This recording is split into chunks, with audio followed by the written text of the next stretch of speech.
Hey guys, hope you're doing well. So in today's video, I've got a bit of an audience. I never film with an audience, so there you go, I've got an audience today. So in today's video, I want to talk about writing a cover letter, and I received three cover letters in the last couple of days on the Page Doctor. And if you didn't know, the Page Doctor is my consultancy and online business where I edit work, proofread, give feedback, and for anything from essays, CVs, personal statements, do one-to-one sessions for essay planning, PhD thesis planning, PhD interview planning, literally anything to do with academia, we can do it. So please do contact us on thepagedoctor.com. I'll leave the link for it down below. So that made me think a little bit about cover letters and how it's never really spoken about or never taught. Even to this day, I've never been taught how to write a cover letter. Over time now, I can say what a good cover letter looks like. But you know, it's way too late for that. You should really learn how to write a cover letter as early as possible, ideally in school. So I thought I'd go through the different steps on a cover letter and what they should look like. Now, I've got sort of two main tips before I begin going through the specific cover letter structure. The first is that a cover letter should be tailored. To a specific job or specific organization or specific role. And not just cover letters, but tailor each CV as well. I think we tend to forget and we think a CV is one document that we send out to all different jobs and to different applications, when actually CVs should also be tailored to the job that you're applying to. I'm not going to include my experience working in, let's say, Tesco when I'm applying for a job that requires nothing to do with customer service or working in the public with the public. So you need to think about sort of what skills your experience shows and highlights and what job you're applying for and whether they match up. And that's the exact same with a cover letter. And the second tip is that cover letters should not be very long. I receive cover letters that are 3 pages long.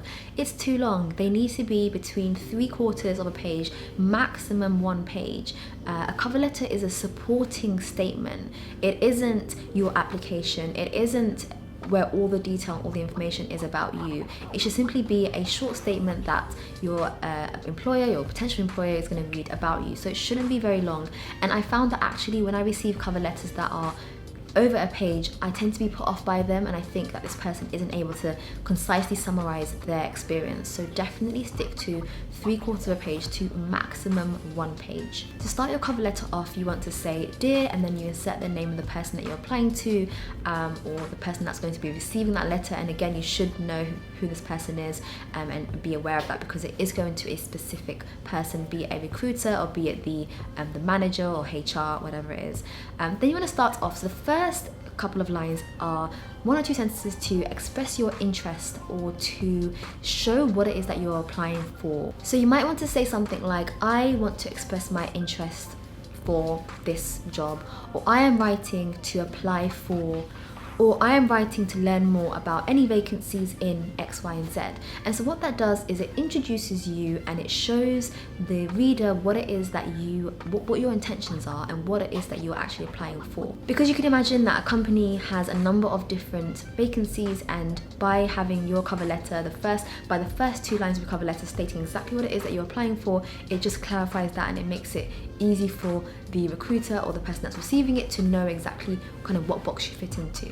Then you want to introduce yourself. So now that you've stated what it is that you're applying for, you now want to introduce yourself. So "I am so-and-so, I'm a final year student, this is my position, this is when I'm graduating, this is what I currently do. If you already have a job, this is what my current job role is, this is what I do," etc. Just to introduce yourself, just to give a bit of background about yourself, to again remind the person that's reading who you are, and to show them kind of your background and your current skills. You then want to highlight your education, your skills, your achievements in the next paragraph. And this should really be the bulkiest paragraph, because this is where you are essentially showing off what you have to offer and what you're going to bring to that particular company. You can say something along the lines of, "My current role or my degree has given me the ability to," and then you want to insert in any skills or any sort of capability that you have that is specifically going to be tailored for that particular job. So if that job is a job that requires you to, I don't know, for example, have lab skills,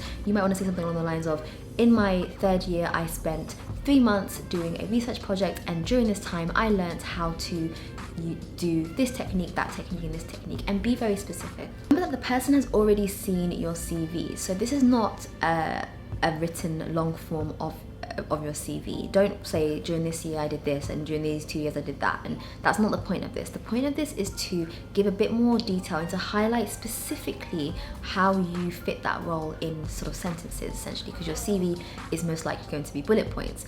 So what you want to say is pull out those particular jobs or those particular instances where you specifically learned something or gained some skills that will fit that particular job. So you can just reference your CV and just say, as detailed in my CV, I learned how to do X thing through being and then whatever role it is that you were in or whatever it is that you've done in the past. And then you can highlight a few specific instances. You can highlight any achievements that you might have achieved in your particular role, be specific, give numbers, give figures if you made any changes, or even any challenges. So that again shows that you have a growth mindset and that you're able to grow from challenges and you're a bit more resilient. 4th section is you want to express why you are the ideal candidate. Now, there's going to be a bunch of people that have the same degree as you, have the same skills as you, have the same interests as you. Why are you the ideal candidate? Now, this is going to be touching on your soft skills. So soft skills, as Google said, are skills that are a combination of people skills, social skills, communication skills, character or personality traits, attitudes, career attributes, social intelligence, and emotional intelligence. So, I mean, this basically goes beyond having a PhD or having a degree or having a particular role or being an investment banker or whatever it is. What characteristics do you have that make you likable? What characteristics do you have that make you a team player? Think about the ethos of that company as well. Just thinking about, for example, Apple. Let's think about Apple, because all of us kind of know what Apple, kind of how they run things and sort of what their ethos is. If you go into an Apple store, they are all happy, here to help, friendly, have a chat about their dog, about their mum, about their lifestyle, about their wife. I've spoken to so many Apple Genius Bar people, and I know everything about them. They know everything about me as well, because that is the kind of ethos that company has.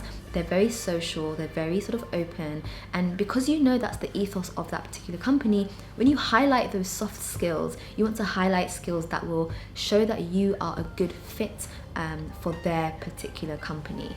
So this obviously would require some research to take a look at that company that you're applying for, see what kind of ethos they have.